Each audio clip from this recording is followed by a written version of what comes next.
हम्म, लिंग हिंदी में लिंग के अनुसार कुछ विकारी शब्द बदलते हैं, जैसे कि संज्ञा है, सर्वनाम है, क्रिया है, विशेषण है। और कुछ जो शब्द हैं उनका लिंग निर्धारण कठिन होता है, परंतु ध्यान देने वाली बात है, अगर हम उन्हें वाक्य में प्रयोग करें तो उनका लिंग निर्धारण आसान हो जाता है। यहाँ पर कुछ शब्दों का उपयोग हम उसी तरीके से करेंगे, और कुछ अपवाद हैं उन जिनके बारे में हम बात करेंगे। जैसे जितने भी द्रव होते हैं वे सभी के सभी सामान्यतः पुल्लिंग होते हैं, परंतु कुछ द्रव उनका उपयोग एक स्त्रीलिंग के रूप में किया जाता है। जैसे द्रव में पानी, घी, तेल, अर्क, शरबत, सिरका, आसव, काढ़ा, इत्र, रायता, ये सब के सब क्या है? ये सब पुल्लिंग है। पानी पिया जाता है, घी पिया जाता है, तेल खाया जाता है या तेल डाला जाता है, अर्क या तेल लगाया जाता है, अर्क निकाला जाता है, शरबत पिया जाता है, सिरका खाने में डाला जाता है, आसव काढ़ा काढ़ा पिया जाता है, इत्र लगाया जाता है, रायता भी खाया जाता है या रायता पिया जा सकता है। तो ये सब क्या है? द्रव हैं जो पुल्लिंग में इस्तेमाल होते हैं। वहीं काफ़ी, चाय, स्याही स्याही, शरबत, ये सब के सब स्त्रीलिंग में प्रयोग होते हैं। काफ़ी पी जाती है, चाय पी जाती है, स्याही लगाई जाती है या स्याही पेन में डाली जाती है, शराब पी जाती है। तो ये सब क्या है? स्त्रीलिंग है। इनका वाक्य प्रयोग कर हम इन्हें आसानी से इनका लिंग निर्धारण कर सकते हैं। वहीं कुछ जो अपवाद के रूप में, जैसे कि मोती एक इकारांत शब्द है। नॉर्मल सामान्यतः इकारांत शब्द स्त्रीलिंग में प्रयोग होते हैं, लेकिन मोती पुल्लिंग है। ये ध्यान देने वाली बात है कि मोती पुल्लिंग है।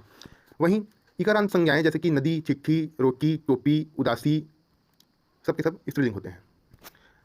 पुल्लिंग में जिनके अंत में ख और त्र होते हैं सामान्यतः पुल्लिंग होते हैं। जैसे कि नख, मुख, सुख, दुख, शंख और चित्र, क्षेत्र, पात्र, नेत्र, चरित्र, अस्त्र, शस्त्र। इनका प्रयोग करके देखते हैं। नख काटा जाता है, मुख देखा जाता है, सुख भोगा जाता है, दुख झेला जाता है, लेख लिखा जाता है, शंख फूंका जाता है, चित्र बनाया जाता है या बनवाया जाता है, क्षेत्र जीता जाता है, पात्र हुआ जाता है या पात्र हुआ, मैं पात्र हुआ, नेत्र खुला, उसने नेत्र खोले या नेत्र खुला, खुला नेत्र, चरित्र अच्छा है, चरित्र अच्छी है नहीं, चरित्र अच्छा है।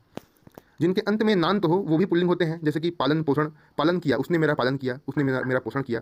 दमन, दमन किया जाता है, वचन दिया जाता है। नयन खुला, देखिए नेत्र और नयन दोनों पुल्लिंग है। नयन खुला या खुला नयन। गमन हुआ या गमन किया, हरण किया, ये सब क्या है? पुल्लिंग है। वहीं सतित्व, बहुत्व, नारित्व, ये सब पुल्लिंग होते हैं। त्व शब्द जहाँ पर भी आए वह पुल्लिंग होगा। सतित्व, नारित्व, बहुत्व, स्त्रीत्व, कृत्य, नृत्य। अब देखिए यहाँ पर स्त्रीत्व और नारित्व और सतित्व ये सब क्या है? स्त्री से संबंधित शब्द हैं, परंतु ये पुल्लिंग है। लाघव, गौरव, माधुर्य, अनाज के नाम जैसे कि जौ, गेहूँ, चावल, बाजरा, चना, मटर, ये सब पुल्लिंग होते हैं। जौ, गेहूँ, चावल, बाजरा, चना, मटर पुल्लिंग होते हैं। वहीं पर अनाज के कुछ अन्य नाम जैसे मकई, ज्वार, मूंग, खेसारी आदि स्त्रीलिंग होते हैं। धातुओं के अधिकतर नाम पुल्लिंग होते हैं, चांदी को छोड़कर। जैसे कि लोहा, तांबा, सोना, सीसा, कांसा, रंगा, पीतल, रूपा, टीन, ये सब पुल्लिंग है, परंतु चांदी स्त्रीलिंग है। वहीं रत्नों के नाम मोती, धातु के नाम है ना, वहीं रत्नों के नाम जैसे मोती, माणिक, पन्ना, हीरा, पुखराज, मूंगा, ये सब के सब पुल्लिंग होते हैं। रत्नों के नाम जैसे मोती, माणिक, पन्ना, पुखराज, हीरा, मूंगा, ये सब क्या है? पुल्लिंग है। अब स्त्रीलिंग कुछ शब्द देख लेते हैं, जैसे कि शरीर के अंग, नाक, कलाई, मूछ, दाढ़ी, भाव। अब देखिए यहीं पर स्त्रीलिंग में सतित्व, सॉरी, जो स्त्रियों से संबंधित शब्द होते थे, स्त्रीत्व, सतित्व, नारित्व, ये सब पुल्लिंग है, परंतु पुरुषों से संबंधित शब्द जैसे कि दाढ़ी, मूछ, ये सब क्या है? स्त्रीलिंग है। दाढ़ी कटी या काटी गई, मूछ तानी गई, उसने भवें तानी है, कलाई मोड़ी गई, नाक काटी गई, ये सब क्या है? स्त्रीलिंग है। वहीं द्रवों के नाम में आप पहले ही जानते हैं, काफ़ी पी जाती है, चाय पी जाती है, स्याही फेंकी जाती है या स्याही से लिखी जाती है, शराब पी जाती है। वहीं इकारांत में नदी, चिट्ठी, रोटी, टोपी, ये सब इकारांत संज्ञाएं स्त्रीलिंग होती हैं, कुछ को छोड़कर, जिनमें जैसे कि मोती आप जानते हैं वह पुल्लिंग है। सकारांत संज्ञा जैसे कि मिठास, निंदास, बांस, सांस, सांस ली जाती है, मिठास डाली जाती है, निंदा की जाती है, बांस उगी है, अजीब बात। अनुस्वार संज्ञा जैसे कि सरसों, खड़ाऊ, भाव, जूं, चूं, ये सब के सब क्या होते हैं? ये सब संज्ञाएं जो अनुस्वार संज्ञाएं होती हैं वो स्त्रीलिंग होती है। लेकिन कुछ अपवाद होते हैं, जैसे गेहूँ उगाया जाता है, उगा नहीं, उगता है, या गेहूँ उगता है, या धान उगता है। धान तो है, पुल्लिंग है, धान, धान पुल्लिंग है कि नहीं है? हाँ, धान, हाँ बिल्कुल। वहीं भाव, जूं, चूं, खड़ाऊं, ये सब स्त्रीलिंग होते हैं। लूट, मार, समझ, संभाल, रगड़, चमक, छाप, प्रकार, नदी, नदियों में महानदी, सतलज, रावी, व्यास, झेलम, ये सब क्या है? स्त्रीलिंग है। वहीं पर ब्रह्मपुत्र पुल्लिंग है और सिंधु भी पुल्लिंग है। कुछ अन्य जो उदाहरण हम यहाँ पर देखते हैं, जैसे कि मूंगा, जवाहर लाल, ये सब क्या है? पुल्लिंग होते हैं। पुल्लिंग संज्ञाएं आगे हम देखते हैं, जैसे कि भात पका है, भात क्या है? पुल्लिंग है। भात पका, भात पकी है नहीं होता, भात पका है। बुढ़ापा आ गया, बुढ़ापा आ गई नहीं, बुढ़ापा आता है। तुम्हारा कोक अच्छा है, यह कमरा छोटा है, कमरा पुल्लिंग है। मैंने सुख दुख साथ भोगा है, सुख और दुख क्या होते हैं? पुल्लिंग होते हैं। दही जमाया जाता है, दही जमी नहीं होती, दही जमाया जाता है, दही क्या है? पुल्लिंग है। ये इकारांत संज्ञा होने के बावजूद क्या है? पुल्लिंग शब्द है। दही जमाया जाता है, उसके मुंह में दही जम गया, सॉरी दमी नहीं, दही। पानी पी जाती है या पानी पिया जाता है, घी डाला जाता है या घी से तला जाता है, तेल से तला जाता है, तेल डाला जाता है, तेल लगाया जाता है, अर्क बनाया जाता है, अर्क निकाला जाता है, राता बनाया जाता है, राता पिया जाता है, राता खाया जाता है, सिरका और शरबत भी पिया जाता है। वहीं मधु, अश्रु, तालु, मेरु, सेतु, हेतु, ये सब क्या है? पुल्लिंग है। मधु, मधु पुल्लिंग है। अश्रु, आंसू, ये सब क्या है? पुल्लिंग है। तालु, मेरु, सेतु, हेतु। अब कुछ दूसरे जो स्त्रीलिंग शब्द हैं उन्हें देखते हैं, जैसे कि दाल बनी है। अब देखो भात पका है पर दाल बनती है। भात पका है या भात बनाया गया है। भात को बना नहीं सकते, भात को पका सकते हैं। भात नहीं पका सकते, चावल को पकाते हैं, लेकिन भात तो खाया जाता है। वहीं दाल बनी है, उसकी कलम खो गई। कलम क्या है? कलम क्या है? स्त्रीलिंग है। उसकी जेब खाली है। जेब क्या है? स्त्रीलिंग है।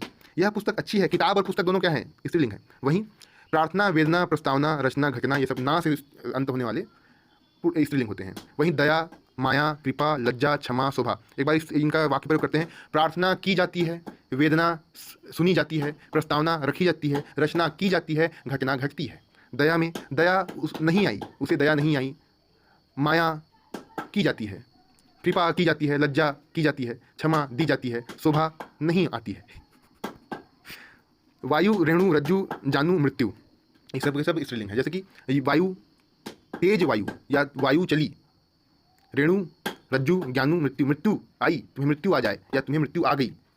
तुमको मृत्यु आ गई, कैसे आ सकती है मृत्यु? पता नहीं। आयु, वस्तु, धातु, ऋतु, ये सब क्या है? स्त्रीलिंग है। आयु बढ़ती है, वस्तु घटती है, मतलब वस्तु जो है खरीदी जाती है। धातु, धातु से बनी चटाई, धातु से चटाई नहीं बनती, हम यहाँ पर बना देंगे। धातु से बनी चटाई। ऋतु, ऋतु बदलती है, ऋतुएं आती हैं, ऋतुएं जाती हैं। हम कहाँ जाते हैं? ऋतुओं के साथ रहते हैं या ऋतुएं आती जाती रहती हैं। उकार संज्ञाएं जैसे कि स्त्रीलिंग होते हैं। उर्दू के स्त्रीलिंग किताब, ताल, शराब, ये सब क्या है? स्त्रीलिंग है उर्दू के। वहीं दुकान, सरकार, तकरार, ये सब स्त्रीलिंग होते हैं। अब उर्दू के कुछ स्त्रीलिंग और पुल्लिंग देख लेते हैं, जैसे कि जिनके अंत में आब होते हैं वो सब के सब उर्दू के पुल्लिंग शब्द हैं। जैसे गुलाब, गुलाब खिला, गुलाब खिलती नहीं, गुलाब खिलता है। हिसाब लिया जाता है, जवाब दिया जाता है ना। अपवाद, अपवाद भी क्या है? पुल्लिंग है। लेकिन यहीं पर किताब और शराब क्या है? स्त्रीलिंग है। बाजार पुल्लिंग है। मकान पुल्लिंग है। बाजार लगी है नहीं, बाजार लगा है। अगर कोई बोले बाजार लगी है तो वो गलत व्याकरण होगा। बाजार लगता है, ठीक है। बाजार लगाया जाता है, मकान बनाया जाता है, सामान खरीदा जाता है, इम्तिहान दिया जाता है, पर्दा लगाया जाता है या पर्दा गिराया जाता है, चश्मा पहना जाता है, तमगा लगाया जाता है, गुस्सा आता है, ठीक है। ताश का पत्ता ना कि ताश की पत्ती, गलत हो जाएगा। ताश का खेल बोल सकते हैं। वहीं ये क्या है? अब मज़ा कौन सा शब्द है? तो वो पुल्लिंग है। मज़ा आता है ना कि मज़ा आई। कुछ लोग बोलते हैं मज़ा आई है, मज़ा कैसे आएगी? वो तो पुल्लिंग है। मज़ा आता है भाई, ठीक है, तुम्हें मज़ा आता है, बहुत मज़ा आता है। और दुकान, दुकान क्या है? स्त्रीलिंग है।